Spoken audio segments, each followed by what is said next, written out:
Hello, my name is Christian Brennan. I am a dental hygienist. I teach dental hygiene. I teach first years and second years. I love dental scaling. I work in periodontal practice. I've worked in several other practices temping over the years. I've been a teacher for about 7 years, teaching first years basic instrumentation and second years how to do root planing and everything else. So this is my lecture on dental scaling. We'll go over basics and then tie it into some advanced techniques. I hope you enjoy it and get something out of it. And it's a pretty long lecture. I tried to put a lot into it, so I will try to get through this quickly. So enjoy, and thanks for listening.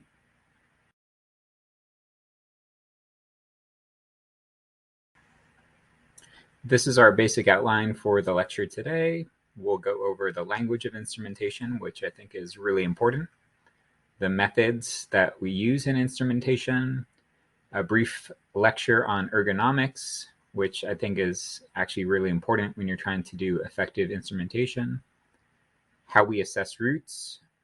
We'll also go over how we teach beginners, which might not be as applicable to our seasoned hygienists, but I think it can also teach us the importance of basics, and also a little bit on sharpening and ultrasonics.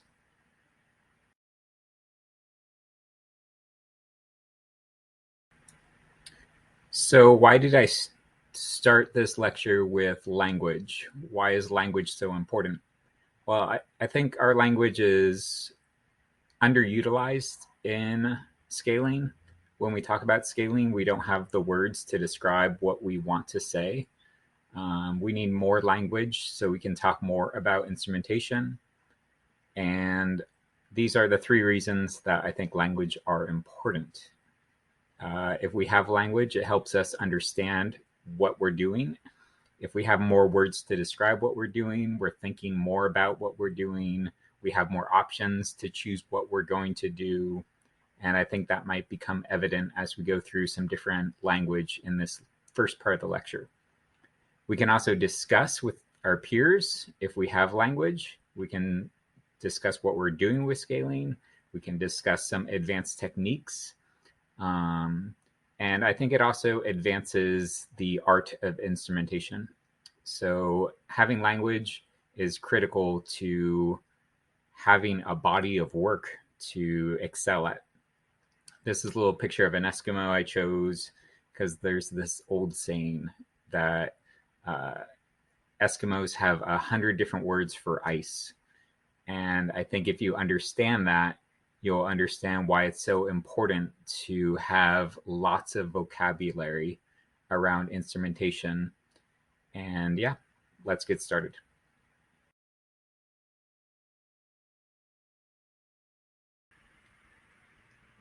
So here's some basic terms that I would like to go over to start us off on some basics. So modified pen grasp, there's this nice image off to the side of a good modified pen grasp. The thumb and the index are on opposite sides. We have a nice C shape formed between them. The handle rests by the third knuckle.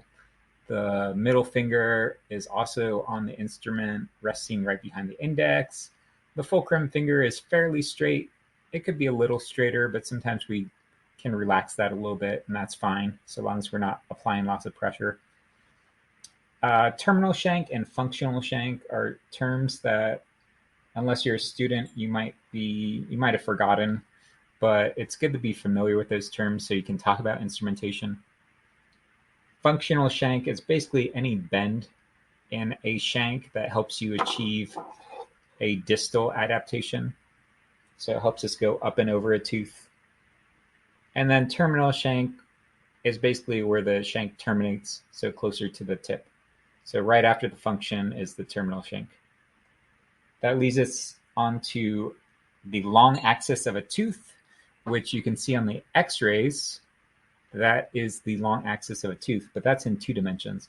So if we were to picture long axis of a tooth in 3 dimensions down here on the typodont, it's this imaginary line that goes straight through the tooth. So whenever we're doing scaling, usually with the Gracies, for example, we want to make sure that our terminal shank is perpendicular to the long axis of that tooth. So it should look like it's nice and parallel, something like that. And then there's scaling adaptation. So if we look at this other image, we can see that universal curettes, sickles, have a 90-degree flat face. 90-degree adaptation refers to how the face interacts with the tooth surface. And then Gracies have that offset angulation of 70 degrees for ideal scaling angulation. So what that really means is if we use something that is not a Gracie, we need to think about putting the face of our blade closer toward the tooth that we're working on. So for example, if we're using a posterior sickle here, we can't just put the terminal shank perpendicular to the long axis of tooth. We want to go slightly in towards the tooth so that we can get the ideal scaling angulation of 70 degrees, and that is that relationship between the tooth surface we're scaling and the face of our blade. Sometimes we tell students that we actually close the blade to protect the gums, and that's a good tip, but really I think the real reason we close up the blade is because we want to achieve the ideal scaling adaptation. And if you're not closing it up by 20 degrees to get that 70 degrees, your blade is just not going to grab the tooth as well. So that's a quick review of some of the most critical terms, and I think we'll revisit some of this later on, but that's a lot to swallow in one slide. So let's keep moving on.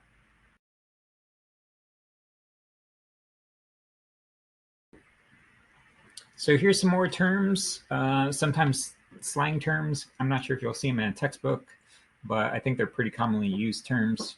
So first off, we have splitting, which is basically where you take your 3 fingers supporting the instrument and you split off one of those fingers. Usually the fulcrum finger is what splits off. If you're splitting and separating fingers like the index and the middle finger, usually that's considered bad technique. But you can see in the probing image below, they're doing a split.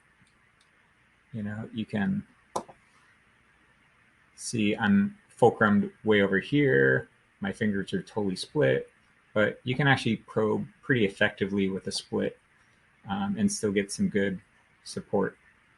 So splitting's okay, but you're going to be less stable when you split.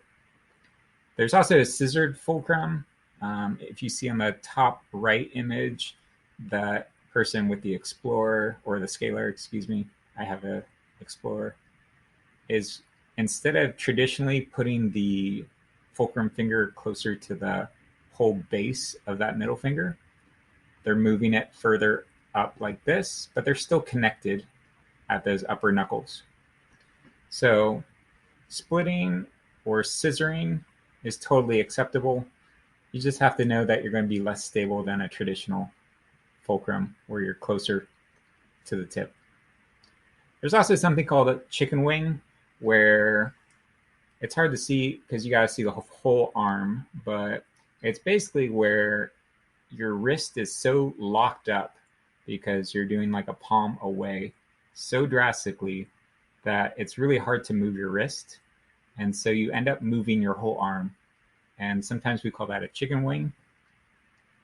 Finger pulling, it's usually unacceptable, especially if you're scaling. You shouldn't be pulling your fingers to remove calculus.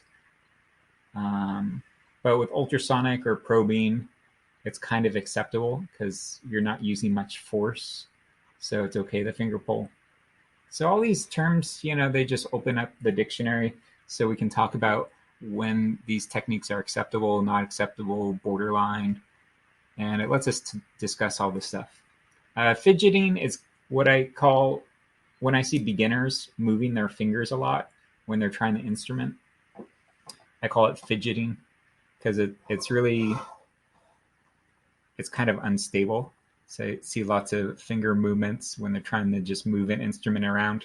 You really need to have a solid finger base so that you can feel every little detail on a tooth when you're instrumenting. But anyways, those are some different things, different words that we use.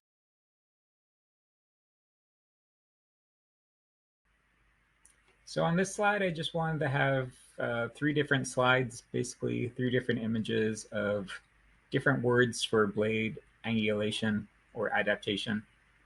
So the first image you see on the bottom left, the sickle is not really touching the tooth properly. We're off the tip. So I would use the words on the tip or off the tip, depending on how much we're rolling. And I think it's important to have those words because there actually is advantage to being more on the tip with a scaler and more off the tip with a scaler, because there is a whole range, and sometimes you're going to get stuck in a furcation simply because you're too much on the tip or on the toe, either way. The middle image there, you can see the correct adaptation and incorrect adaptation. In one, they're pretty much straight parallel. And in the correct adaptation, they're slightly offset 20 degrees. And why is that? Well, that's because correct scaling angulation should be 70 degrees or a 20-degree offset.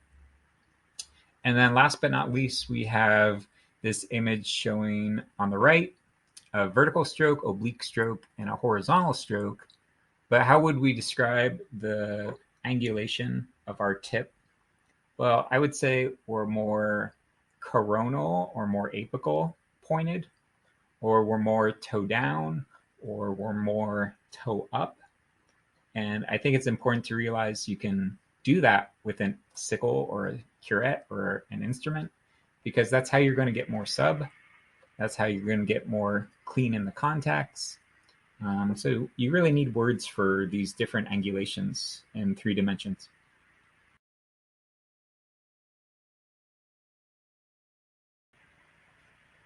So here are those terms again, just opening and closing the blade on the bottom. More or less on the tip is towards the left, and then tip up or tip down is more on the right side. Sometimes we say tip, sometimes we say toe. There was one other thing I wanted to point out on the slide when I was just searching for images to use. It's really interesting, this bottom image here, it says incorrect angulation, and then it says correct angulation. And if you look closely on the incorrect angulation, it says ouch, because the sickle is causing a little bit of gingival trauma because our blade angulation is at a 90-degree. And I think it's important to note that we don't just want to avoid gingival trauma, we actually want to have correct angulation to get proper scaling on the tooth surface. So yes, that could cause trauma, but equally important, maybe even more important, is you want to have the correct angulation, the scale, to be effective. So you really want to have that 70-degree angulation on the tooth surface to have your most effective scaling angulation. So we'll talk about that more later.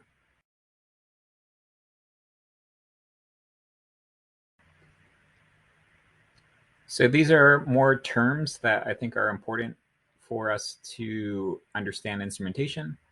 There's something that we sometimes call palm up or palm towards, or palm away or palm down. And we don't talk about this very much in clinic, but I think it's important to realize that you have options. And one of those options when you're using your instruments is changing your palm direction will actually give you better leverage, or it can give you a different clock position. And so having these words, I think, is important for that. And there's this nice image on the top right here from Colgate. of a clinician, and her left hand is very much palm down or palm away from her. And then her other hand, her dominant hand, is very much palm towards her or palm more upward. So those are just terms that we can use to help understand how we're orienting our hand in the mouth compared to our own viewpoint. And then the bottom image, we have tip motions, which I think everyone's somewhat familiar with: vertical stroke, oblique stroke, horizontal stroke. And I mentioned that before. But two things I want to say: vertical, oblique, and horizontal. These are, different orientations that we can create with the blade in terms of the direction of the blade. But they're not static. They actually blend together. So a vertical stroke and an oblique stroke might be very close. So you shouldn't think of them as static as 1, 2, and 3. You should really think of them as a fluid spectrum that you can travel through. The other thing I want to say is there's this other term I came up with called rivet scaling, and I think you could call this marginal scaling.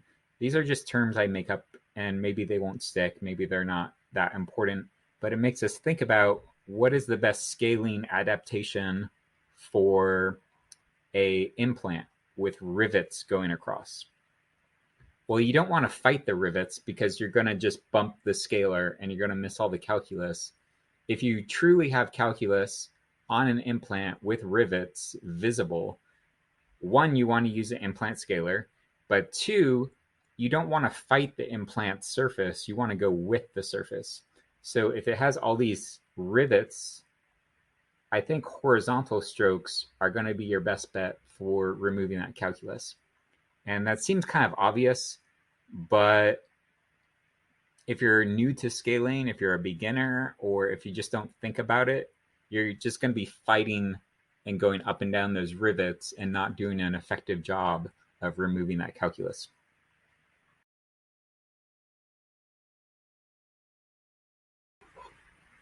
So these are some strange terms I just came up with.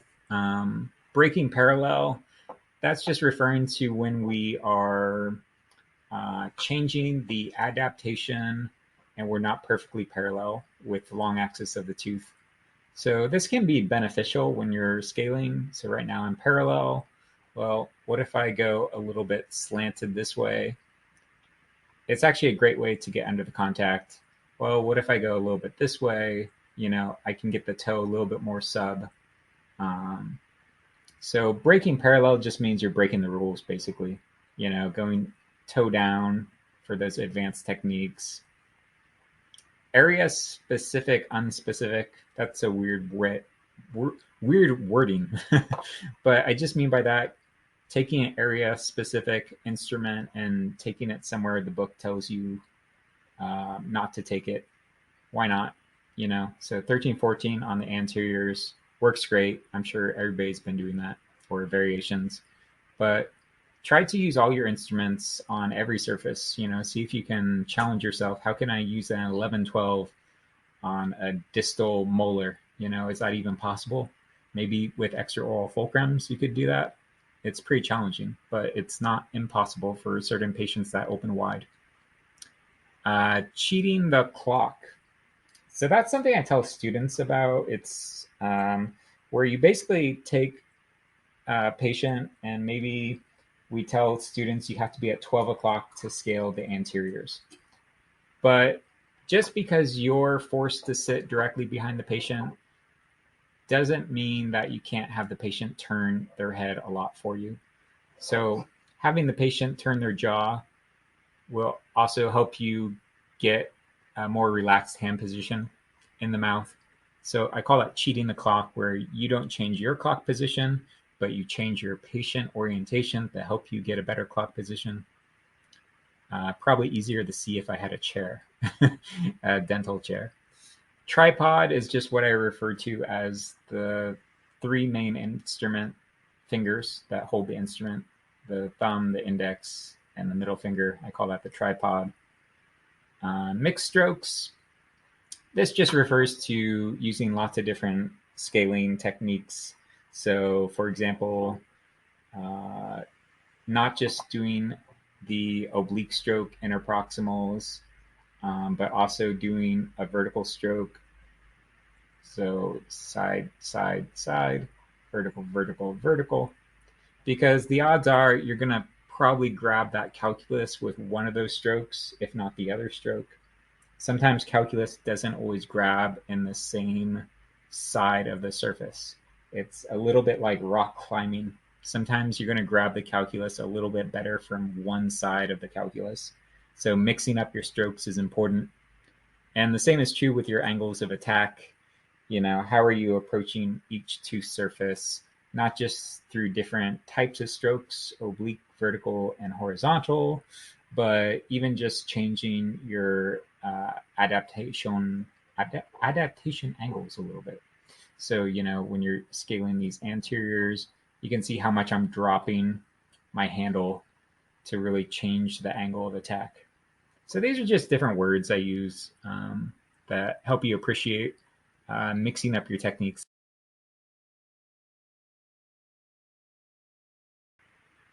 So we're going to go through a lot of different fulcrums, which I think is something important for advanced instrumentation. But let's try to fly through these.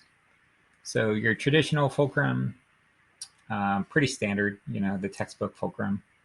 Nice and tall, good MPG, nice C shape, no splitting. Then we have what I sometimes call under the fulcrum and an unbalanced fulcrum. So you see this with universal curette sometimes. Let's use that one. So when you're trying to scale, let's say down in this quadrant, well, if you look at my fulcrum, try to get a decent angle of it, or something like that.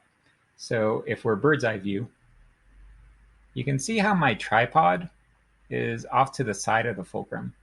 And when we do that, we're gonna kind of rock sideways is gonna be what our hand will want to do, because as we pull up on the lever, our tripod, the main part of the instrument, is off to the side of our fulcrum finger. So it's gonna wanna pull our fingers down to the side. So that's what I call unbalanced. So how do we get under the fulcrum or balanced fulcrum? We want to put our tripod on top of that fulcrum finger for the best leverage, for the best power. And this only really matters if you're doing some heavy scaling, really. But if you can get on top of that fulcrum, this is sometimes what I call a stacked fulcrum. When you're stacking on top of that fulcrum finger, it's going to get you much better leverage. You can't always do it, but you can see how now the pressure of this lever is dropping straight down through the fulcrum finger into the jaw. Whereas before, I'm off to the side and I'm going to be lopsided. Now, there's also a couple other terms. A wide fulcrum or far fulcrum is kind of where we're doing the split, or not the split, but the scissored fulcrum. And then we already covered scissor fulcrum, but here it is again. So that's where you're taking your fulcrum finger and you're not totally splitting, but you're just moving it to the second and third knuckles. So those are the beginning fulcrums, and let's move on.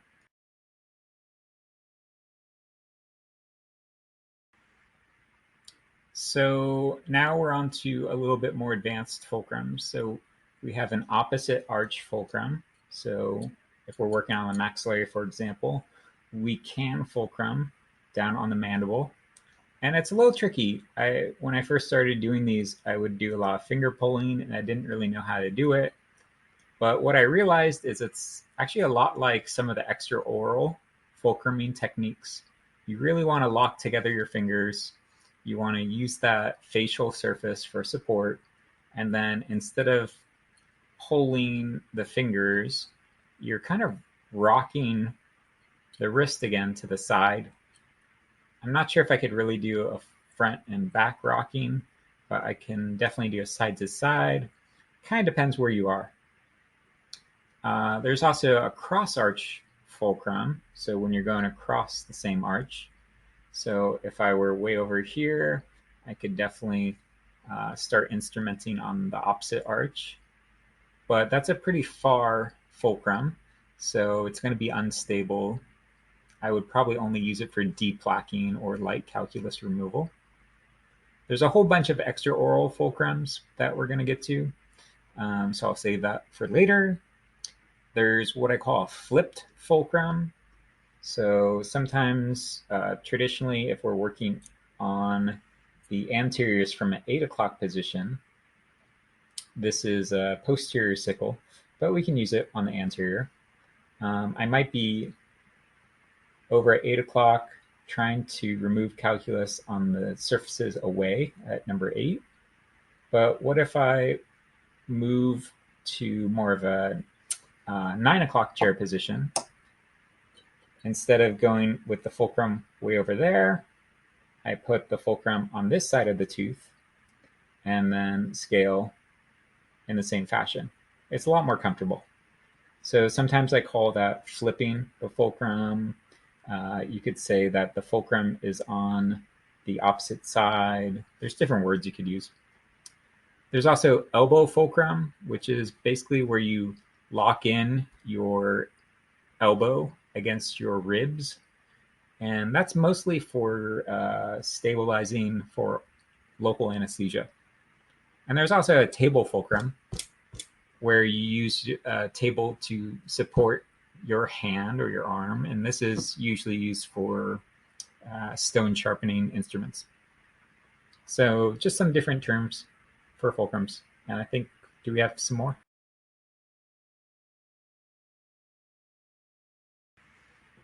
So last page on fulcrums. So this is where it gets fun and interesting. Finger on finger fulcrum. So of course, if you're retracting with one finger, you can basically fulcrum on top of that to help yourself stabilize instead of relying on a tooth surface. You can see it gets me a little bit lower. Sometimes I like to get more specific than just finger on finger fulcruming, and I will say an alveolar ridge fulcrum or ridge fulcrum, where you just resting your finger on the alveolar ridge to help stabilize. And there's also what I call an occlusal fulcrum, where you're resting your finger across the occlusion. So I use this one sometimes with maxillary. So I might retract with my index finger, rest my finger against the occlusion to help stabilize, and then I might use it as like a reinforced fulcrum. It's hard to see that, but if I'm doing a cross arch fulcrum with a occlusal fulcrum on the non-dominant to help do a reinforced fulcrum as I scale to help stabilize. So you can start seeing how you can get really creative with your fulcrums if you have a good library. And that's why we're going through these. There's also something called a buccal fulcrum. And that is basically where you're doing a buccal retraction. So it's not occlusal. You're not resting on the occlusion, and you're not resting, get out of the camera's way. So you're not resting on the occlusion to stabilize. You're not resting on the alveolar ridge, but maybe you're retracting. Sorry, I don't have any cheeks on here, but you're retracting with your finger over here, and you can actually support off of that finger. So it's not as stable doing a buccal fulcrum, but if your hand is also grabbing the jaw, it actually can be pretty stable.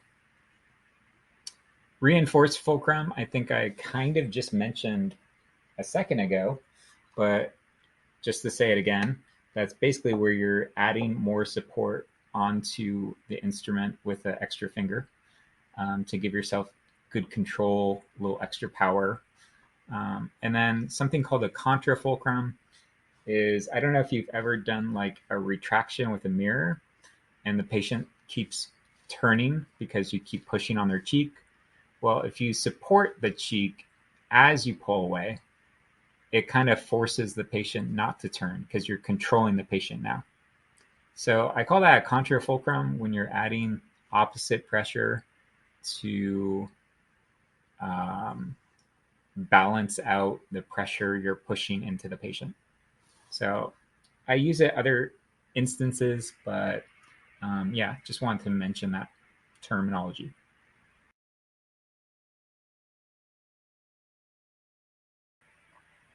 So if you don't know the name of a technique or a tool, the odds are you will never use it or develop it.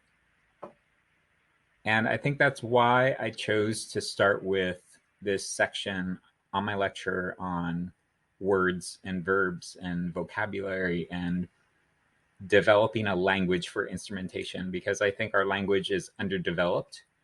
And just by having certain words in your mind, I think it will make you actually better at scaling, because having those thoughts gives you the option, oh, I could use this type of fulcrum, or oh, I should be using this type of stroke on this type of surface. So you need to start thinking about that mentally, because scaling is very much a mental exercise. It's very little physical, although most people will say it's mostly physical. It's actually very mental. So trying to find that calculus and trying to be effective in your scaling. So think about that as you're scaling. Think about all these words, come up with your own words, talk about instrumentation.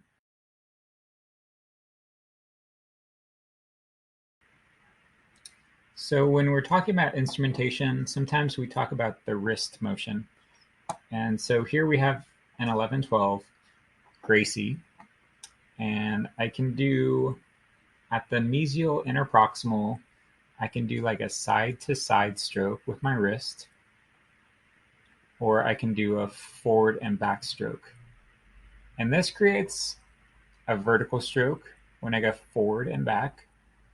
And when I go side to side, creates more of an oblique stroke. It's kind of more of a side slash across the tooth, whereas forward and back is more of a vertical stroke. So sometimes students will ask, is it side to side or forward and back, like knocking on a door or turning a doorknob? And it gets a little more complicated than that. So if we consider the 13-14, for example, and we go on the distal surface, well, if I'm at a 9 o'clock position with my chair positioning and I go side to side, that creates a vertical stroke on my tooth. But what if I change my chair position so that I'm more at an 8 o'clock position? Well, now I can go forward and back from this position, and it creates a vertical stroke. So here I'm vertical, forward and back, turn to the side, change my MPG a little bit, side to side is now vertical. So it's a little hard to see on the camera, but your wrist motion does not always directly translate to what the tip does, whether it's vertical, oblique, horizontal. It also depends on your clock position with what your wrist will do to the instrument. So it's a little more complicated, but I try to stay away from these words like side to side, up and down, rocking, when I get to more advanced instrumentation, because I want the students to know what the tip is doing. So I want them to be able to tell me if it's vertical, oblique, horizontal, because ultimately that's all that matters. What is my tip doing on the tooth surface?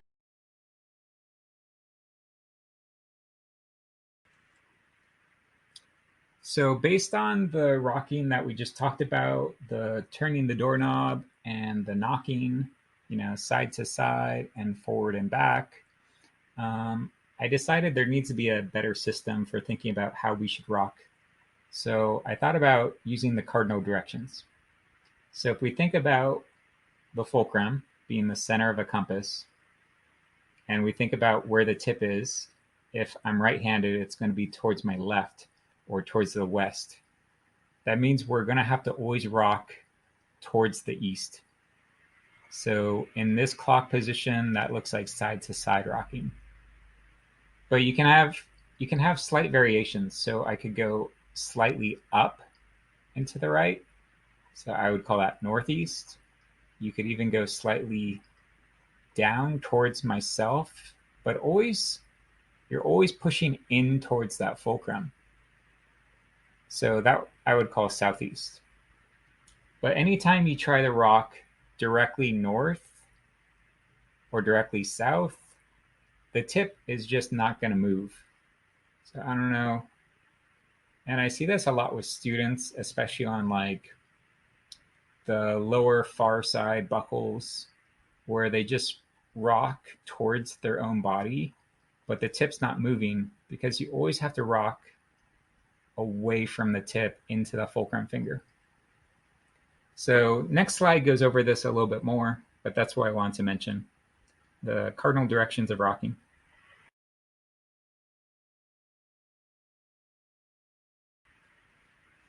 So just to review one more time about these different rocking directions. So if I'm rocking straight through my fulcrum finger in this straight line in this direction, I would call that Eastern rocking. If I add some slight variation to it, where I'm rocking also slightly away, I would call that Northeast or Southeast. Now, there is this type 3 rocking, which doesn't really work, where I'm rocking straight towards me in this example. And if we think of that compass again, where the fulcrum is the center of our compass and the tip is directly to the west, I'm pulling the instrument straight down, so straight south. And I thought type 3 rocking failed, but it actually kind of works if you do a reinforced fulcrum.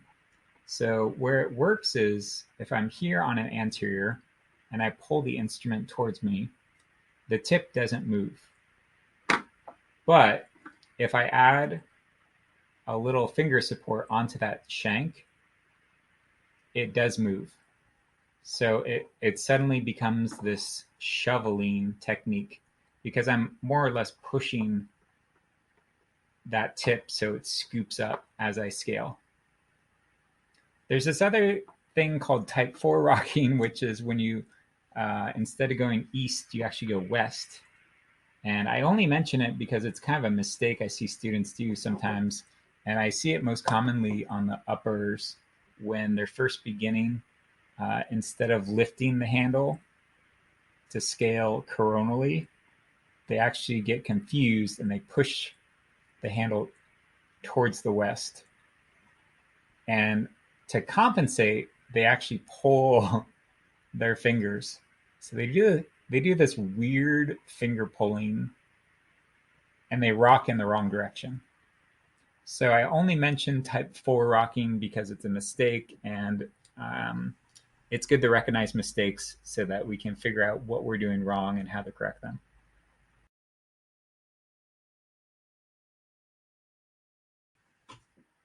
So I want to kind of close this section of the lecture by saying, reiterating what I kind of said early on. If you don't know the name of a technique or a tool, the odds are you will never use it or develop it.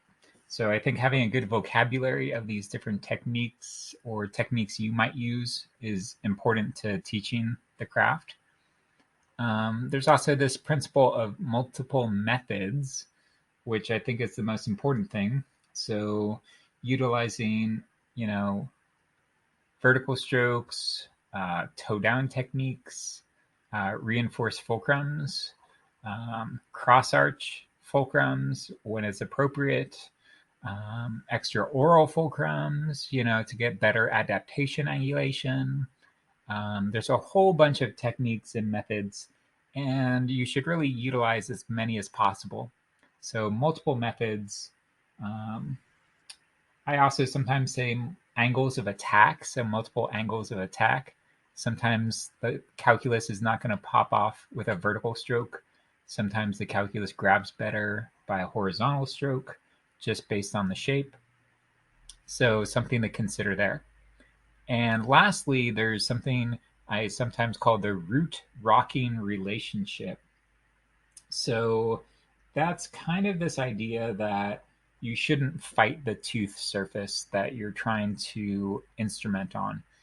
So if we just look at, for example, this mesial surface with a UC, I can either use a vertical stroke or more of an oblique stroke. And you'll notice the vertical stroke, I'm kind of scooping into the tooth. And as I do that, my adaptation on the blade continuously changes. It opens up more and more and more. If I use this more side to side oblique stroke, my adaptation on the blade is consistent. The pressure on the tooth is consistent. So this is what I call the root surface and rocking relationship. So there's a lot to consider when you're doing instrumentation, but there's advantages and disadvantages to every single thing that you do. And the root rocking relationship is just one dimension of that potential relationship between pros and cons when you choose your method. So I don't know. I just wanted to throw that out there, but I'm sure there could be a lot more said on that topic.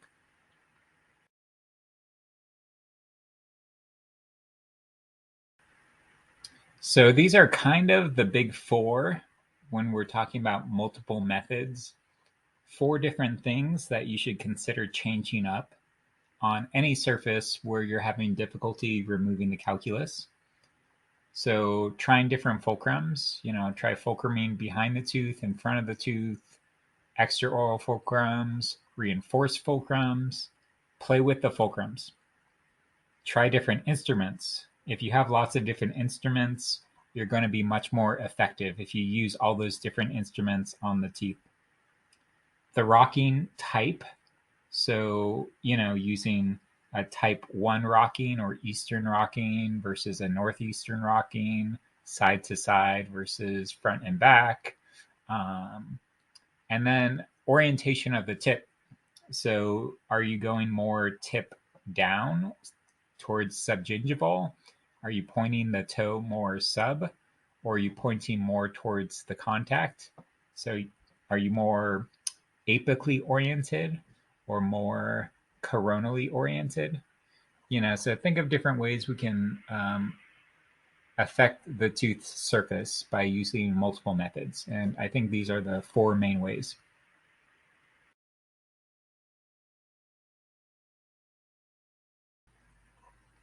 I think I talked a lot about adaptation before, so this is kind of repeat, but I want to focus on a few extra things. So here we have the blade adaptation, which I think is the most important thing. Previously in the textbook, it says trying to get the terminal shank parallel to the long axis, but I'm all about getting that blade orientation correct.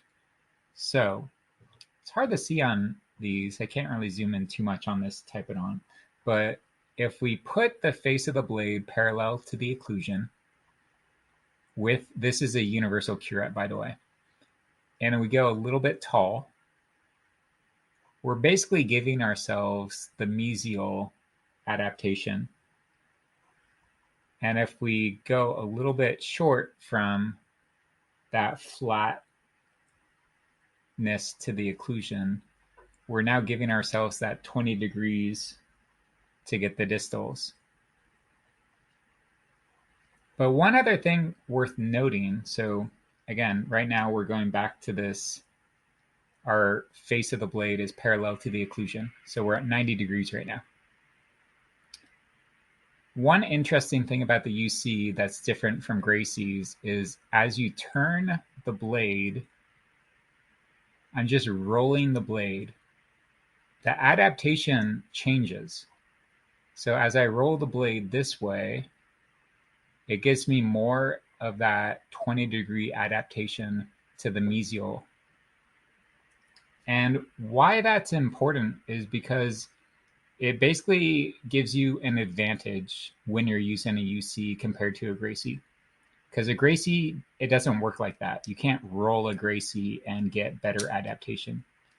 So if you have a patient that's really not opening very wide, the universal curettes are actually going to do a slightly better job of giving you adaptation because you can really just roll them.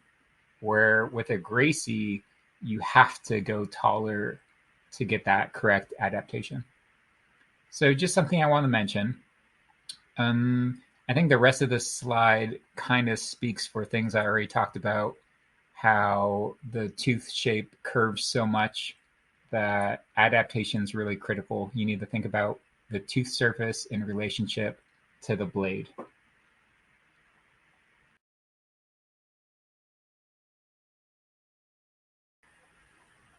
So I'm going to try to do extraoral fulcrumine with a typodont, but it's a little awkward on a typodont. There's an image I show off to the side of someone doing an extraoral fulcrum on the maxillary. And I picked that picture because I don't like how far off the chin they are. When I teach extraoral fulcrumine, I really like to be pretty high up and get a lot of surface area on that cheekbone. So to me, it looks like they're just kind of barely touching with their fingertips.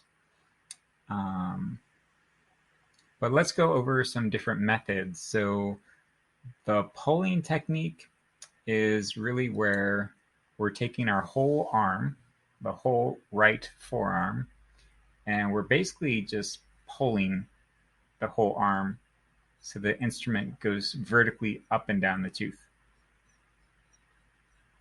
And we're using lots of pressure on the chin to just kind of pull that cheek flesh up and down. And the bone just helps us stabilize. The other methods are more like rocking methods. So we can add a little bit of rocking side to side or kind of up and down. This is more wrist action.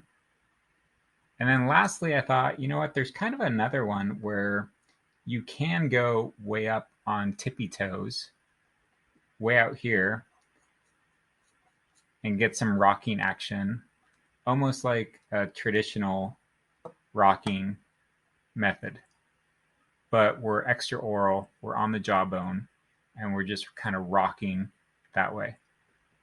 So those are the 4 methods that I utilize in private practice.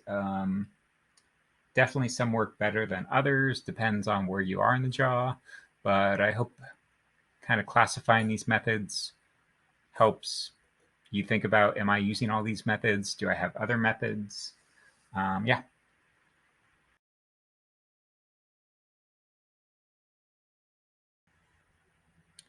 So if a technique causes your body pain, stop doing it.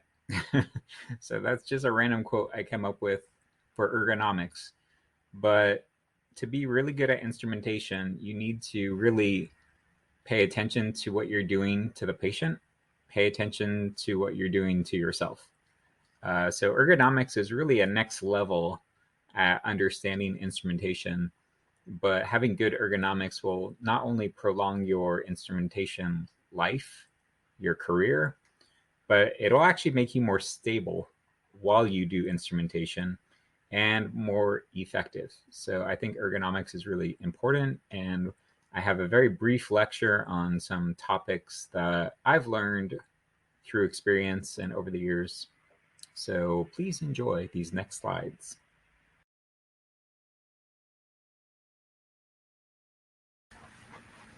Okay, so here we have our patient, and I'm just going to review some ergonomics. First of all, just leg position. So you really have 4 options, I think, for how we sit. And I think it's good to practice all 4. So first of all, there's what I like to call ladylike, so legs together. And that's where we try to get our legs together and hopefully get those underneath the chair so we can sit really close to our patient and get those legs underneath the head so we get really close and we're just working kind of in our lap. The other option is to go more spread eagle. And You can actually get really close to your patient this way also. So spread eagle, usually we use it from 12 o'clock behind the patient, but it's actually pretty effective all the way from your 9 o'clock to 3 o'clock positions. So I would recommend doing spread eagle frequently. It's also kind of how saddles are designed because it kind of pushes our legs apart, and it really makes us more stable because we can put more pressure on our left and right. The other options are running man and standing. So the running man is kind of a compromise where you drop your inside leg and you can see your patient this way. And then there's also just, sorry, monkey. There's also just standing up. And in this case, we would probably have to raise the patient a little bit. But standing is always a good option. I just can't do it for my entire 8-hour day.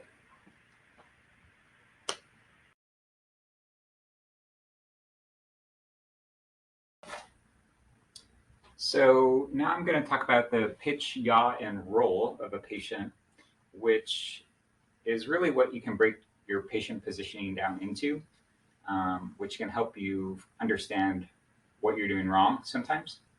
So pitch is really just how far back your patient's maxillary and jaw are. If your patient is not far enough back on the maxillary, you're going to be doing what I call this shoulder shift so you can see better. And this really hurts the body. So if you find yourself lifting one shoulder this way, or maybe the patient is actually in a good maxilla position, but now you're doing this for the mandible, always watch out for that shoulder shift because you really want to be sitting up straight. The other thing is what I call yaw, which is just height. So the height of the patient. If the patient's really high up, you're going to be working like this. Your shoulders are going to be really tense. So you always want to roll your shoulders back, drop them, and really sit up straight. So a lot of people think this is relaxing. It is relaxing some muscles, but it's actually using different muscles to help stabilize your core. And then lastly, roll. So that's where we have the patient turn towards us. So that's a really simple concept, but if you're not doing that, if your patient is trying to look away from you, you're going to be leaning over the patient, you're going to be reaching over the patient. So having the patient roll slightly towards you is going to eliminate that need to reach with the arm. Having them come this way, you can see my whole arm just comes back towards me and my core is just centered. So those are really the three positions I look for at a patient to help me figure out if I'm in a good position. How far back the jaw is as I sit them back is going to help me prevent this shoulder shift. How high they are is going to help prevent me from going like this. And then the patient's rolling, having them turn slightly towards me. It depends on the quadrant you're working on, but it's going to prevent you from leaning over the patient. So those are 3 tips on good positioning for your patients.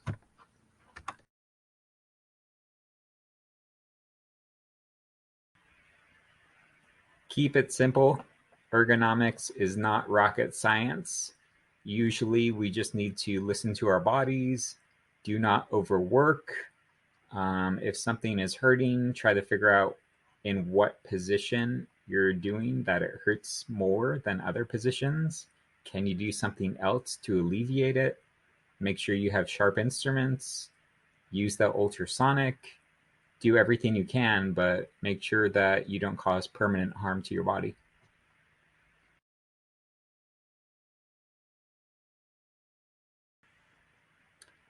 So when I was thinking about trying to make a list for assessing roots and scaling, I came up with quite a few. So I'm going to try to go through these pretty quickly. But number 1, I think is the most important, is click shape. So when we're doing exploring and we have a double click, or our instrument clicks on the way up the tooth and down the tooth, that implies that we have a wing of calculus sticking out. If you're only going to get a click one way, it's probably a crown margin, CEJ. Um, that's not guaranteed, but it's a good implication. So I think click shape is one of the most important things. Inconsistency refers to as we're feeling around the tooth, we feel differences as we go around the tooth. Anatomy frequently is very symmetrical. So if we're feeling an inconsistency on one side of the tooth, but not on the other side, it's an indication that there could be calculus. Not always, but it's a good indication. We also have to consider texture. So texture of a tooth, we often say that the enamel is glass. The cementum is more like a sandpaper or sandy feeling, a little bit rougher. So texture, I think it's important to actually feel tactile. Irregularity. So what is irregularity compared to these other things? So enamel dysplasia, for example, if we have tetracycline staining, I think, which most of us have encountered if we're hygienists, that's that rough feeling or the rolled, almost like tree rings, this rolling surface. That's an irregular surface. It could be consistent all the way around the tooth. It could have a smooth texture to it, but it's also an irregular surface. So that's what I'm calling irregularity, is something like that. Morphology is really referring to what we should be feeling on a tooth. So we all know that the first molar of the maxillary has that mesiolingual furcation that pops up pretty early on, 3 millimeters.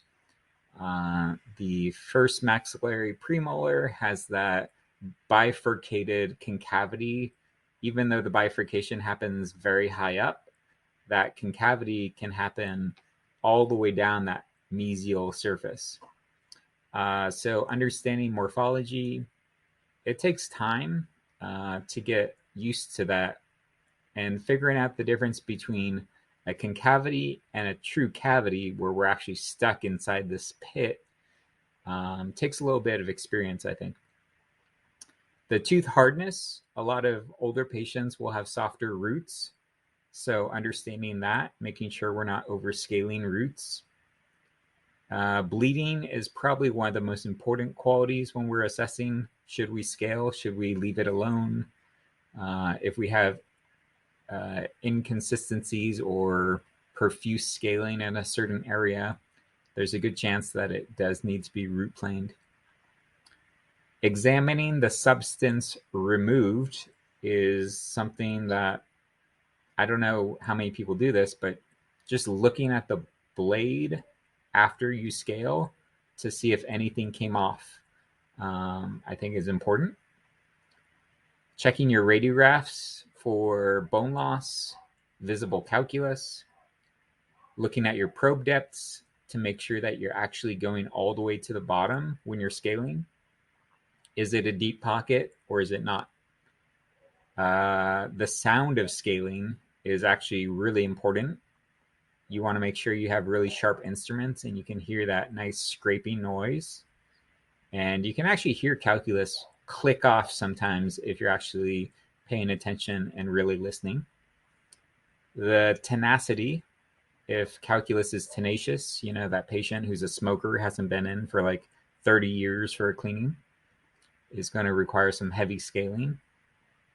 Topography really just refers to some of the overall surface texture. So that could fall under the texture, morphology, and irregularity, just the overall topography. It's kind of a general term. And then past, present, and future, I think, are important. So knowing if you scale, does it feel different before and after? I think that's really important. So I'll touch on these a little bit later, but that's a lot to take in. I'm not sure. Can you think of any other qualities that we do during evaluating a surface while we scale? This is what I came up with, and it's a lot.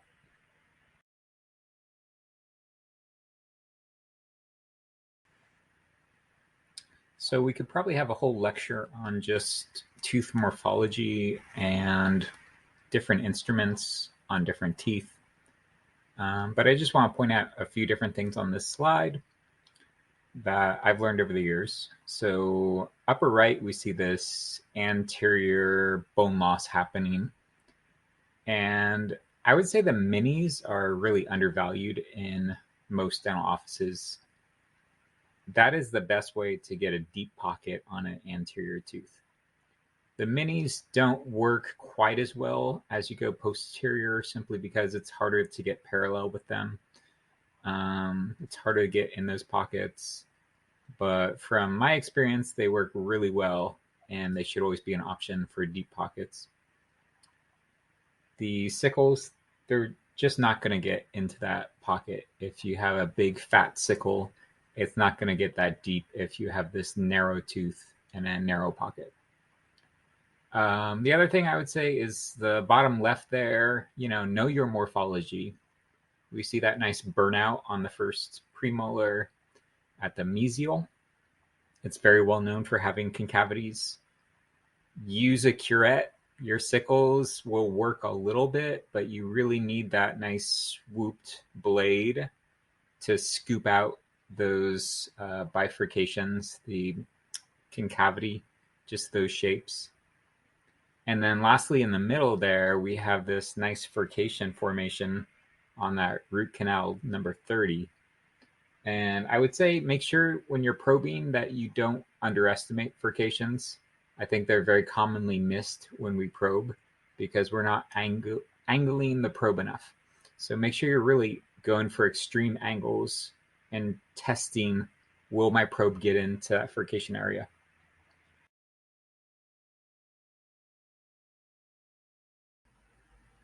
So just a couple things on probing. Number one, probing, it's important. If you don't probe, if you don't make time for probing, then you're making a big mistake. There's a lot of clinicians out there that do not probe accurately. And probing, it's difficult. It's not something you're always going to get 100% correct. But I would say a lot of clinicians fail to adapt the probe angulation sharp enough to really get into these pockets. If you're ever going 222 on posterior teeth, you might have to double check your angulations because these are really pretty sharply shaped teeth. It's more like cones than they are straight up and down. So how do we get better at probing? Well, I think calibrating, talking to people you work with and doing probing frequently is important. Understanding that the angulations should be sharp. One thing I often do with probing is I will walk in place and just adjust my probing slightly to make sure that I'm slipping into the deepest area. One area that I found that I missed a lot until I got into periodontal practice is these furcation involvements, because as we're probing along, you really have to open up that probe quite a bit away from the tooth to slip into a lot of these furcation spots. So make sure you double check any of those furcation spots. Pay attention to your x-rays for clues. Use your instruments, also your Explorer, to check out these furcation areas and make sure there's no furcation involvement. But really just work on probing. I think we need to do better in dentistry with probing.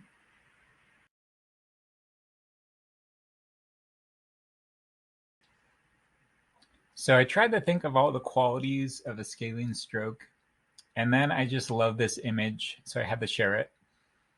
But scalene strokes basically come down to your stability of the fulcrum, the adaptation correctly of the blade, a nice fluid motion, how much power you're producing out of it, and the sound.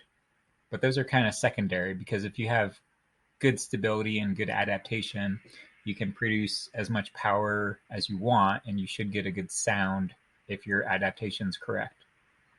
But just looking at what this person's doing, and I'm not sure if that's a 13-14 or maybe some type of universal curette, but they're doing like a palm up technique, and they're crossing the instrument behind the fulcrum finger with a palm up. And it just looks so awkward and unstable. And you can see how I'm getting MPG interference. So what they really should be doing, I think, is flipping this whole thing around so you're cupping the chin, having the patient really turn away so you can get that instrument really up against the face so you can really get some better leverage, better adaptation.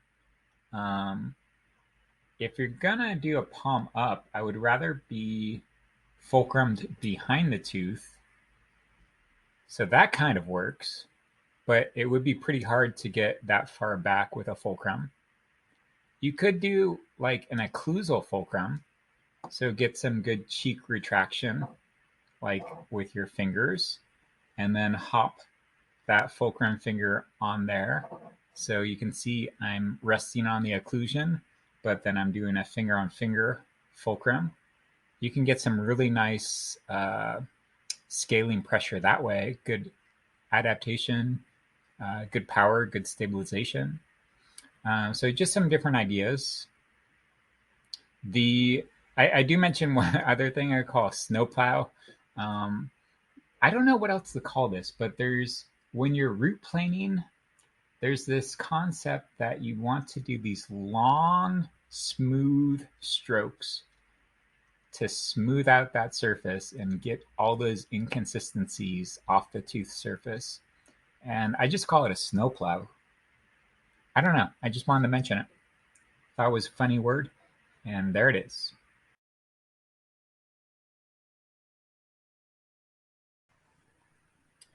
The only thing I want to say about this slide is just these are a bunch of terms I came up with for different types of scaling strokes, because not every stroke is going to be the same. Different strokes have different objectives. So we do practice strokes before we do scaling strokes. Root planing stroke, I don't think, is the same as a scaling stroke. You use different pressure, use different methods, but I think having different words for different strokes that we do on roots will help you appreciate that we're trying to accomplish different things: deep blacking, assessment, scaling, having a consistent stroke, having mixed strokes to diversify, to remove better calculus. So these are just some terms I came up with.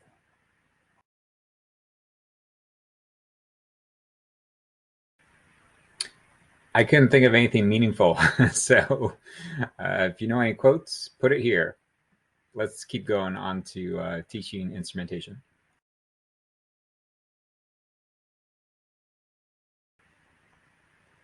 The more I thought about how do I teach students how to perform instrumentation well, I began thinking about how do we learn in general and how do we learn instrumentation. And this is kind of the list that I came up with. So observation and verbalization. So that's probably what we're doing right now, is we're just talking and we're creating language, and we're discussing different options. We're observing different techniques. But there's also assisted hands-on training, which is really what we do when we first begin. Our instructors take our hands and help navigate us. But eventually we get criticism, and we're told, you're splitting, you're not doing it properly, you should be going slower, you got to stand up taller. Eventually you want to get to self-critique. And I think the sooner you get to self-critique, the faster you're going to be really good at instrumentation. If you can see what you're doing wrong and you can fix your own mistakes, you don't need a teacher necessarily. You can observe someone else. You can criticize what they're doing. You can criticize your own technique, and you can continually get better. And then lastly, there's creativity. And I mentioned this. This is kind of like Bloomberg's learning domains, is it? That highest level of knowledge is creativity, where you start taking all these different techniques and you get creative with it. And I find myself doing this in private practice a lot, where I will do like an occlusal fulcrum or reinforced fulcrum on a cross arch, and I'll just start combining all these different techniques and get creative. And it really helps you effectively scale when you are reaching that level of creativity.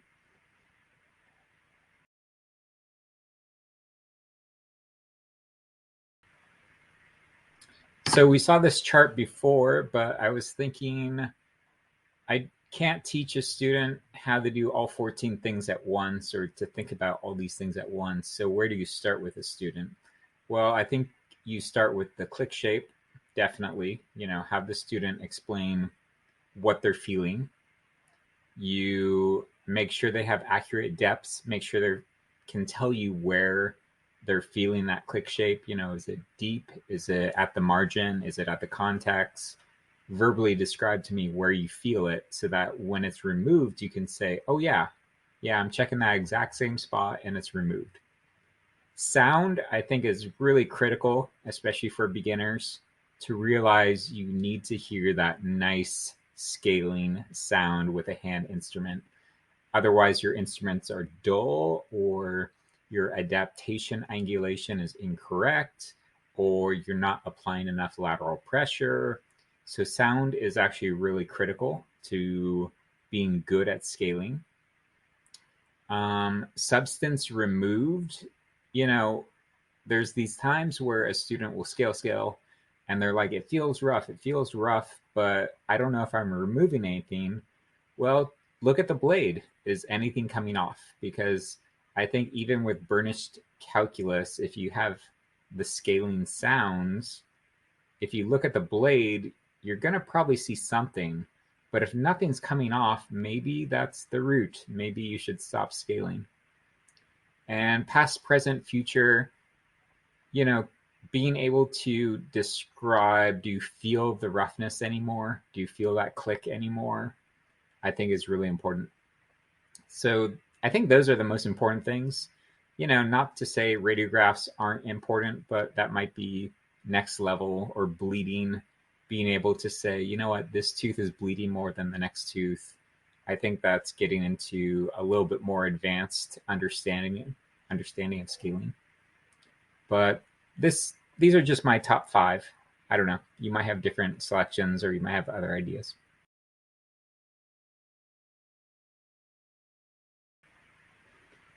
So if you look in the textbooks, I think their process for setting up a scaling stroke is basically put the left hand in with the mirror and put the right hand in with a fulcrum. And that's about it. But I got to thinking the process is actually a lot more in depth. And, I came up with, this is 13 steps, but I think it's actually a lot more. And this is what I do every time I start scaling is, how do you position the mirror correctly first with the left hand and then the right hand? How do you navigate the tip towards the mirror safely and then position your fulcrum stably? And is that a word? Stably. And then, how do you relax your own body and then practice assessment strokes before you start scaling? So that's all I wanted to do in this slide, but I'm not going to spend a lot of time going through this. You can look over it if you want. This slide's really just to make a point that even setting up for scaling is a pretty complicated process.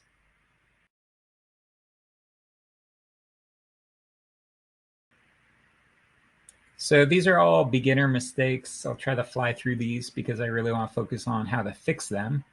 MPG jelly.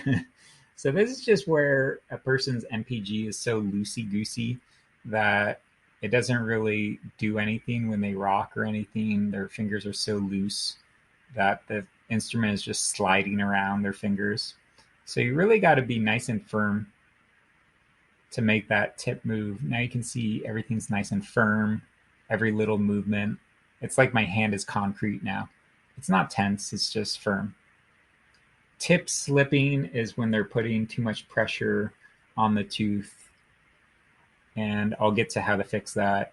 Splitting often happens when the students are first learning how to roll and pivot the wrist.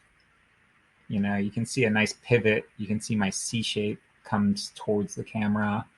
My wrist is flicking off to the side, but my palm orientation starts towards me and goes away from me. That's a good pivot. Losing parallel, usually I see it a lot on the anteriors or the mesials of posterior, but it's when the hand starts dropping. Twister is really interesting. So that's when I see students, they will do a rocking technique, but they'll reverse it. So, if we're doing like distals with the UC, they'll kind of do this weird twister motion with their hands. So it's just a matter of cleaning up everything to get rid of that and slowing everything down and breaking up the movements one by one.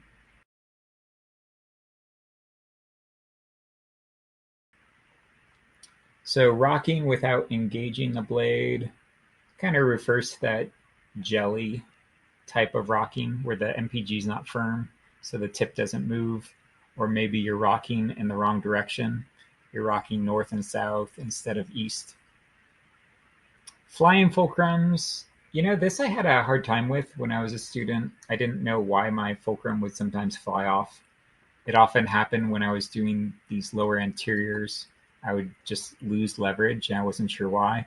But one thing that helped me for whatever reason was switching up my rocking to more of a northeast rather than just straight east, because I think it had to do with my leverage. Inconsistent motion. What do I mean by that? So I think that's just where the student is out of control. So with their rocking, it's just all over the place between oblique and vertical strokes. And so just having the student slow down and producing consistent strokes, having them self-critique as they go throughout their motions. Upside down rocking. Usually I see that on the maxillary when students are first trying to learn. They get flipped upside down, so they start doing the wrong type of rocking and finger pulling. I think I mentioned that before in the cardinal directions. Can't get sub or they're stuck. So usually with beginners, they're afraid to go too deep and they hit the contact prematurely, so they're not going under the contact. Or sometimes they get stuck because they're really digging into the tooth and they're trying to rock, but they're stuck like that. So it's really a matter of teaching that feather-like rocking motion. So shadow rocking, getting off the tooth and practicing rocking helps. And we'll go over that. And then lastly, MPG interference is anytime you're trying to work in a specific quad and you feel like your MPG is actually getting in the way of getting parallel. So the way to fix that is really changing your positioning to get that instrument up against the teeth. So, if I'm on this quadrant over here, MPG interference might look something like that, where my whole hand is trying to get in the mouth. Well, what if I just slide my hand more to the side? I get the instrument closer to the face, and now I'm much more parallel. So that's why I call it MPG interference, when your own MPG is getting in your way.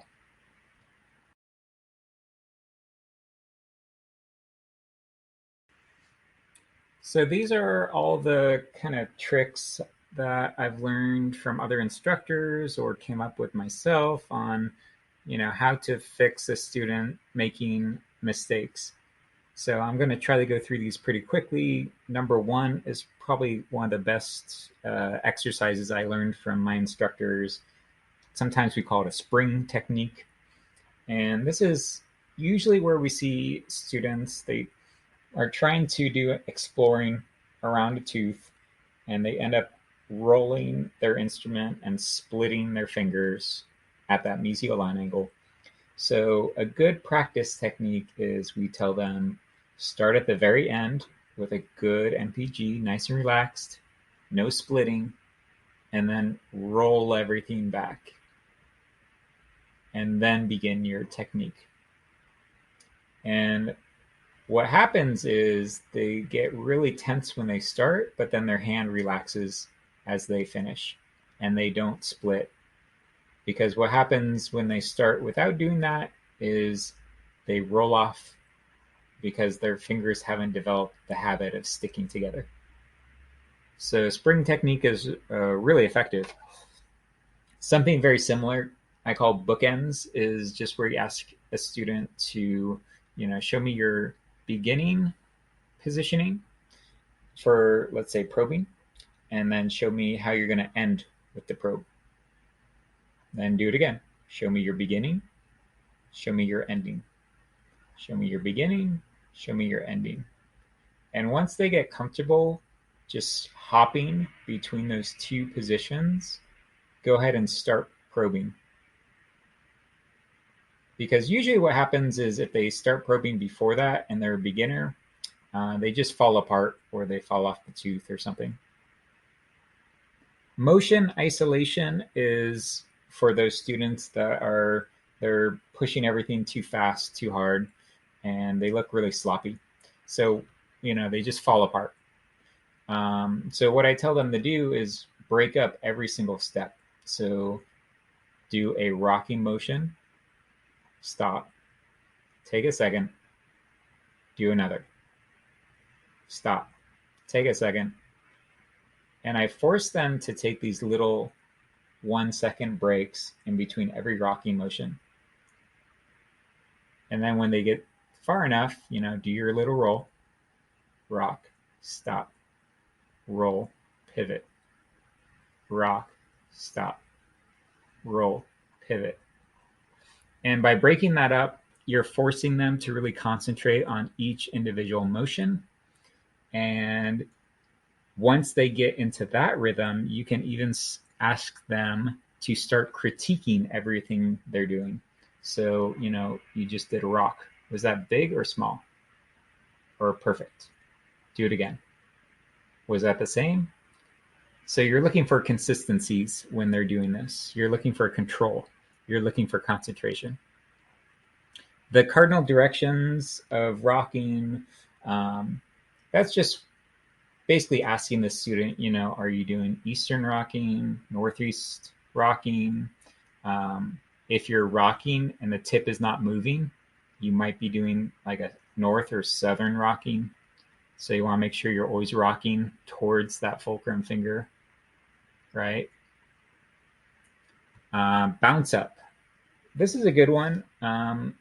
Usually on the anterior teeth, what happens a lot of times is the students will go flat after they start rounding the corner and they end up completely on their side.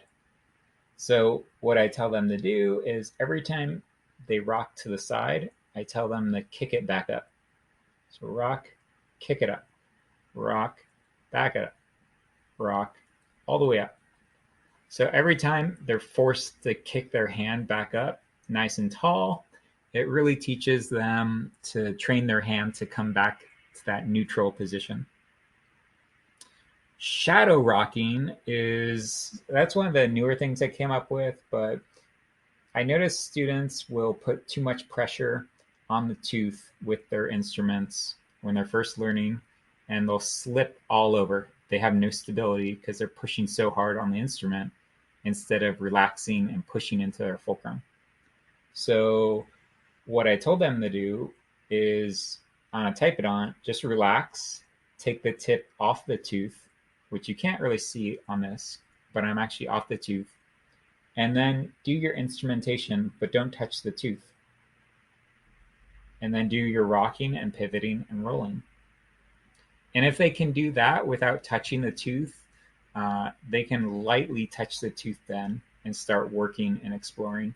And they suddenly realize that, oh, I was putting a lot of pressure on the tooth, And that kind of teaches them how to take the pressure off the tooth by floating over the tooth.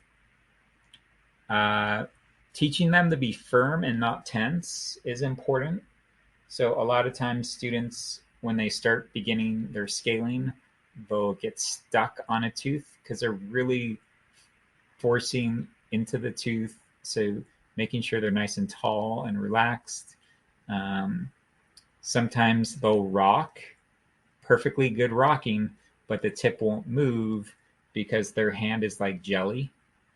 So you got to make sure that the MPG is nice and tense so it lifts everything as you rock. You know, this is jelly. This is nice and firm. So not tense, but firm. And then being in the zone just refers to helping a student's mental state to focus on what they're doing, sometimes asking them to talk through exactly what they're doing, making sure they're not saying things like, oh, I'm not going to be able to do this. I keep dropping the instrument. Having a positive attitude and really focusing on what you're doing is part of being in the zone. So athletes know what that's like. And I think we can all envision what that's like.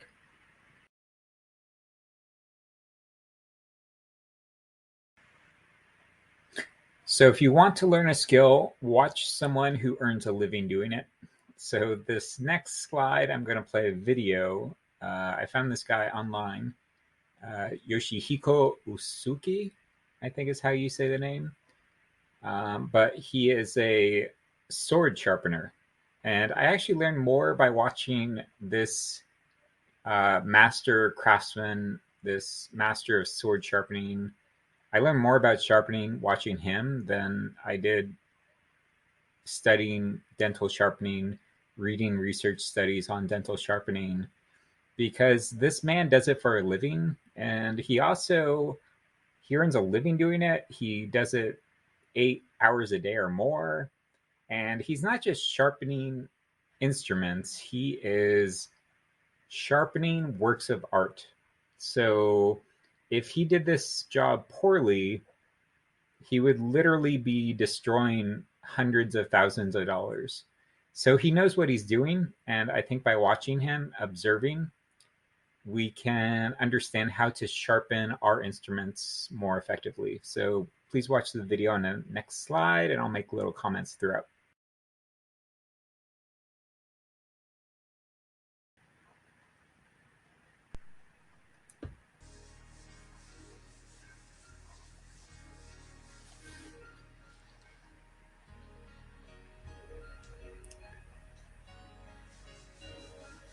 So right there, we can see how he balances the blade on the stone.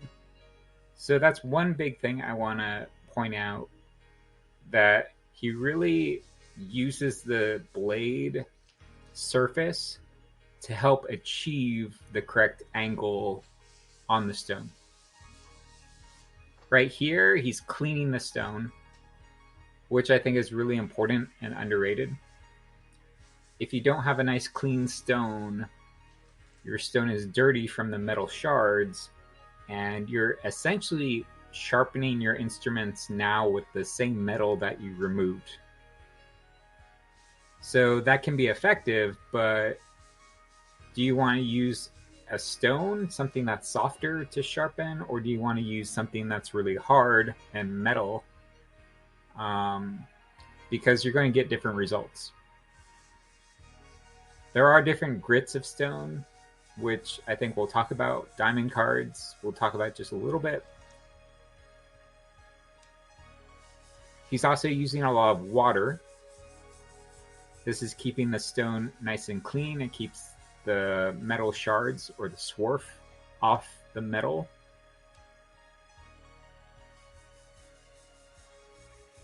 I don't always use a wet stone, but I do try to keep everything cleaned after with gauze and cleaning the stone before and after.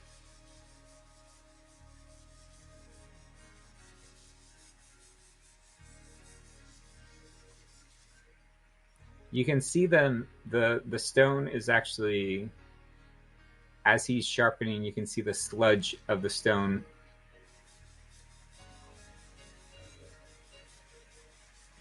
So as that stone wears down, it's slowly improving the blade. But I love the sound that's being produced as he's sharpening, because I think that's one of the biggest, most important things. Blade adaptation to a stone. The sound helps you determine that. Having a clean environment, having consistent angulation throughout, being stable as you sharpen, and spending the time to sharpen. So these are all the qualities that I'll briefly go over, but I just want to mention it during this video. This I love. He's assessing the blade. He's looking at the reflections. He's looking for any imperfections. He's looking at the overall shape. He's looking up close. He's looking far away. But the most important thing about sharpening is time. That you just take the time, you find the time to sharpen. If you devote the time to sharpening, you will get better at sharpening. I think a lot of clinicians aren't good at sharpening simply because they don't put in the time. And right here, you can see that metal coming off, and it looks dirty. That's beautiful. All right, that's all I gotta say about this.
I think I already went over these when I was talking through the video, but just very briefly, these are some other sharpening attributes or factors. So pressure, how much pressure you're pushing on the stone with the instrument. You should definitely vary that depending on how much metal you want to remove from your instrument. The stone type is also very closely related to how much pressure you should be adding against the instrument with your stone. And then we have stability. There's different ways we can achieve this, but ultimately we just want to have a nice clean angulation, consistent angulation, and you need to be stable. If you're keeping your elbows in, if you're standing or sitting, just making sure that you're nice and stable. And then make sure your stones are clean. I think it's important to really scrub them, clean them. Um, And then whetstone, I think that's optional. Whetstones are definitely better, but it does create quite a mess to have a whetstone all the time. So I will leave that one up to you, but it will help you get a better blade, I think, if you have a whetstone.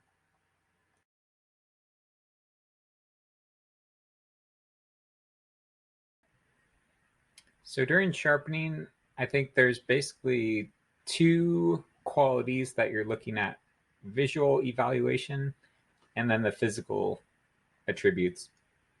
So visually, in this little graphic, we can see under a microscope the top image of a pretty nice blade. There are some subtle imperfections throughout, but when we compare it to the metal on the bottom, that's a much rougher surface. The blade is a bit more inconsistent. So when we look at our instruments, we want to see a nice straight line across the lateral surface and the face of the blade that gives us a nice defined blade. Um, Ultimately, you're looking for the original shape. You're looking for symmetry within the blade typically. And you're also judging if the blade is shortening or thinning. And then, as I just mentioned, if there's any nicks or chips, that's going to come across as reflections or breaks along that lateral face interaction. And then the physical evaluation, as it thins out, your instrument is probably going to flex more. And if it's a dull blade, it's not going to grab as well. So those are the two primary, I think, physical attributes that we pay attention to: is how much it's flexing, because that's an indication you might actually break the instrument if there's too much flex, and then how much it's going to grab, which is an indication of the blade's overall sharpness.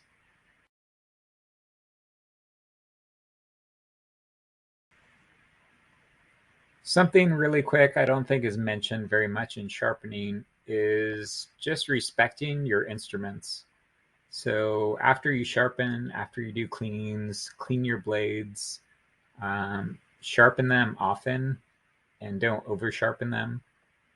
Store them safely, preferably in cassettes. I know a lot of offices don't use cassettes because of the autoclave size or something, but cassettes are preferred. It's going to preserve the blade longer. Don't leave them in water or ultrasonics overnight. Metal does rust. And don't toss them about. When you have an instrument, just show it some respect. And I think you'll find that your instruments will last longer. And when you respect something and you sharpen it and you appreciate it, I think you'll realize the value of a sharp instrument more.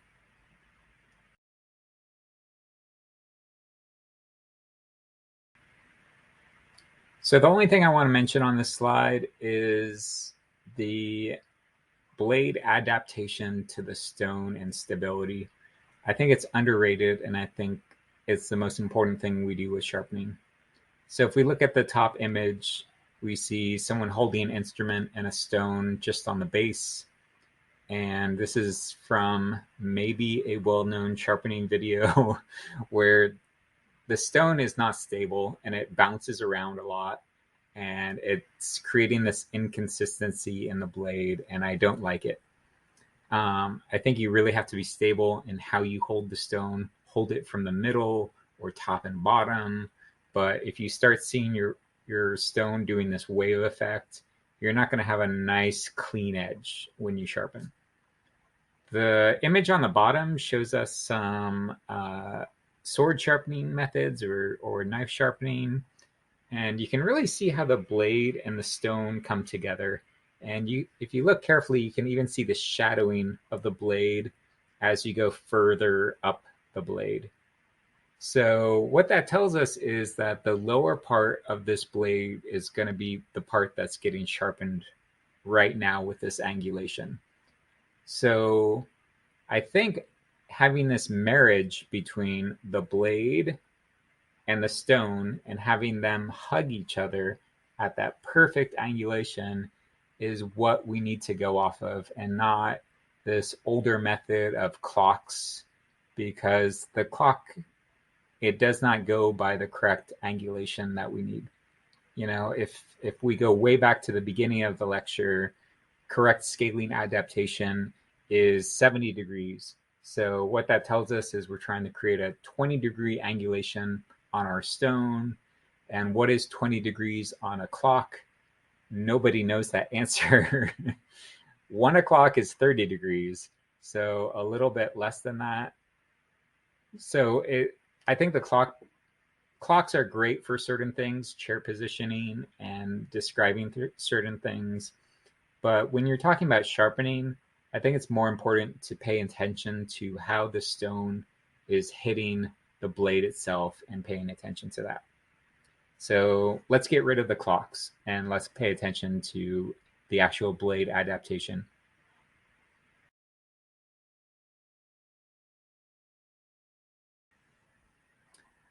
So these are a lot of the sharpening gimmicks that I've found.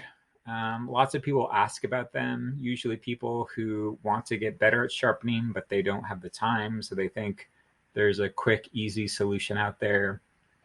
In general, I would say the best solution to learn how to sharpen is to set aside time to learn. So some of these tools are great, but they're actually probably going to add time because it's going to take longer to set them up. Maybe not all of them, but the handpiece stone sharpener I've heard is pretty cool, pretty effective. But you got to be careful with it because it could go pretty fast and you could destroy your instruments pretty quickly. So you got to be a little bit experienced with it. These are the diamond cards kind of in the middle of the screen. They're great, but they're very hard. So you're going to get a lot of metal removed if you're using diamond cards very quickly. So you got to be careful if you're using harder stones or diamonds. You have to use a gentler touch. You got the Gleason guide over there. I've used it. I don't love it. You got the saddle over there. Again, it's going to help you with angulation, but I think if you just pay attention to how the stone is hitting your blade, you don't have to use the saddle. And I think the saddle actually slows us down. The 110, I think, is a good learning tool, but to strap that onto a stone every time I sharpen, it's pretty expensive. I'm not sure if I would fully endorse it. The sidekicks and these machine sharpening devices, again, great tools, but they're going to add a lot of time. And I think you can adjust your own power more easily if you're just using your hands to sharpen. So I'm not a big fan of a lot of these, but it's worth looking into if you're interested in sharpening. But I recommend just learning to sharpen with your hands in a stone because that's what the experts have been doing.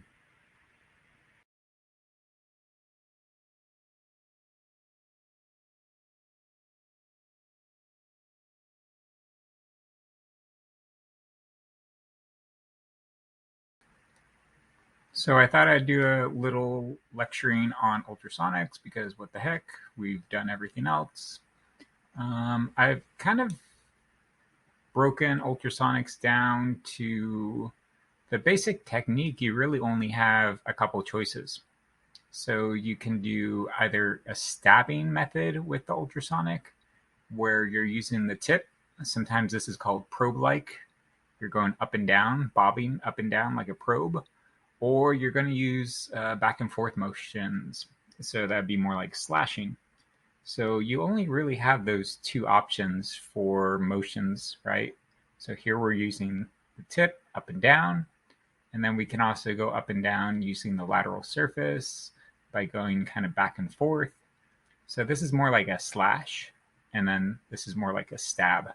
So stabbing the calculus is probably the most important, or the most effective, I should say. But going back and forth can really get the stain, can clean up. So you should be using both methods on every surface. And beyond that, you just have your clock positions. So typically we're doing like a 6 o'clock straight down.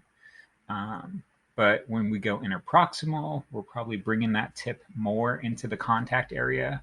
So doing more like 3 o'clock, 4 o'clock. You could go all the way up to even like a 2 o'clock, kind of pointed more up towards you. There's no reason you can't do like a 1 o'clock where you're almost pointed straight up. Um, so there's lots of options, but typically we're under the gums, right? So we're going to be like 6 o'clock straight down or some variation. And that's kind of what the graphics show over on the right side. There's that probe-like stabbing insertion on that piece of calculus or plaque. And then on the bottom, we have what looks like the 3 C's of ultrasonic. You want to clean out the coal, you want to go around the cervical, and you also want to get underneath those contacts. So just spending lots of time, but it really comes down to either a probe-like or a curette-like stabbing or slashing, and then just alternating different clock positions. So hitting every surface with those two methods of attack, and then multiple methods of angulation. That's basically what ultrasonic boils down to. You can play with the power settings, of course, and that kind of depends on the patient's tolerance, and we'll get to that in the next slide a little bit.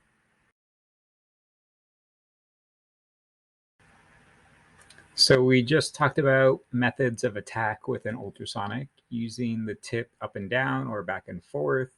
We talked about using different clock angulations, going straight down the tooth with the tip, or using more of the side, different clock positions. And that's going to help you thoroughly remove calculus. But those are really the only two methods you can use with an ultrasonic. You can try different tips. Some thinner ones are going to get more interproximal.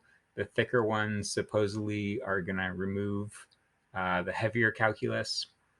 But most people have their favorite tips and they just stick to that. The only other options we have are power setting, but the more you turn up, the more sensitive your patients are, right? So I think it's important to fluctuate the power setting based on your patients as well as the tooth surface. I definitely use a higher power setting when I'm trying to remove coronal stain. Patients usually aren't sensitive on the enamel. If I do need to use a higher power setting on the roots, I'm going to decrease the duration. I'm just going to use really 1 second duration on and off the tooth to just chip away at that calculus if I'm using a higher power setting without local anesthesia. And good water flow, they say that really helps with sensitivity. I'm not sure. I've never seen any studies on that. But I mean, it kind of makes sense that you're going to overheat if you don't have good water flow. And make sure you got that nice resonance and you hear the sound when you're using the ultrasonic. You can definitely play around with that. With the power setting, you're going to hear different sounds with different tips. They're going to produce different sounds. Different tips have definitely a different strengths, different resonance at different power settings. So it's actually kind of interesting if you do have different tips and you can play around with that. That's all I got to say about this slide. I think I have one more slide with a movie.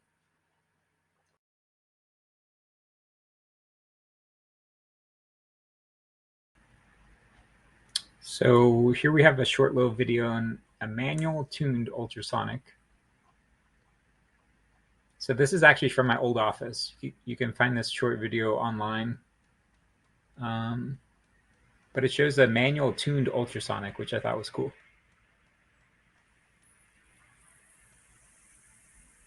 So right there, you can see the water needs to be turned up because we're in tune.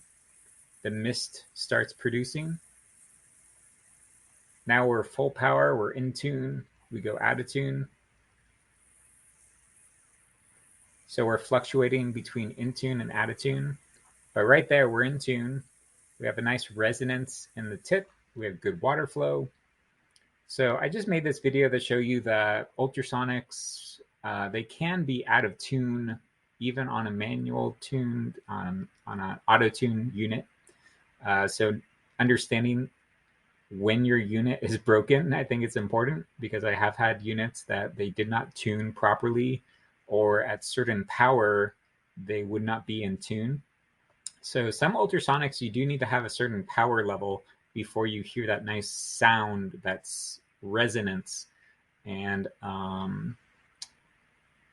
yeah, so understanding that your tuning is basically going to fluctuate the wavelength so it hits that tip of the instrument perfectly at that end of the wave and slaps it so you can get that most powerful effect. And then the power is really the amplitude of the wave as I understand it. So how big of a wave you want to hit the tooth is the power setting. But have good water flow. Make sure you're hearing that resonance when you're using the ultrasonic. Otherwise, you might as well just be using your air water syringe because you're just irrigating. You really want to hear that nice resonance of the ultrasonic tips.